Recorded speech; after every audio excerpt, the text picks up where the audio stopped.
Hello बच्चों, let's see this question and here this question say describe any three function of the election commission of India।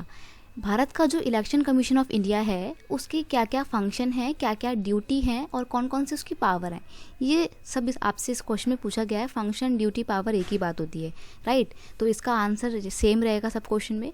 काफ़ी moderate level का question हम इसको बोल सकते हैं और काफ़ी इंपॉर्टेंट क्वेश्चन है। 3 फंक्शन पूछे हैं लेकिन मैंने यहाँ पे आपको 4 दिए हैं।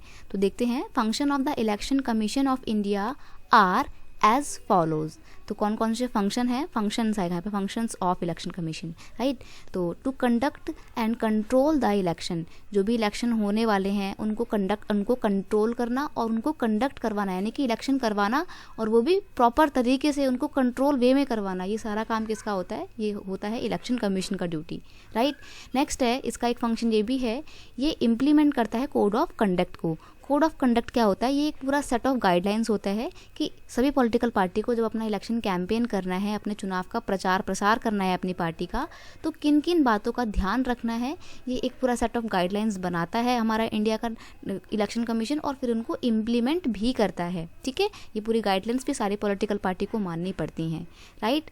नेक्स्ट है आपका to order the government to follow the guidelines, यानी कि इलेक्शन कमीशन जो है इंडिया का वो इतना पावरफुल है कि वो गवर्नमेंट तक को ऑर्डर दे सकता है कि आप इलेक्शन कमीशन के द्वारा बनाई हुई जितनी भी गाइडलाइंस हैं उनको फॉलो करें, ठीक है। अगर गवर्नमेंट फॉलो नहीं करती है गाइडलाइंस का तो उनको फिर पनिशमेंट भी दी जाती है और सख्त कदम जो है उनके खिलाफ उठाए भी जाते हैं, किनके, गवर्नमेंट के खिलाफ।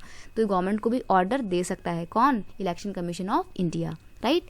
नेक्स्ट इसका फंक्शन ये है कि it prevent the political parties to use and misuse of the government machinery during the election, यानी कि इलेक्शन कैंपेन के दौरान कोई भी पॉलिटिकल पार्टी किसी भी गवर्नमेंट प्रॉपर्टी का, गवर्नमेंट मशीनरी का और गवर्नमेंट ऑफिसेज का इस्तेमाल नहीं कर सकती है अपने इलेक्शन कैंपेन में।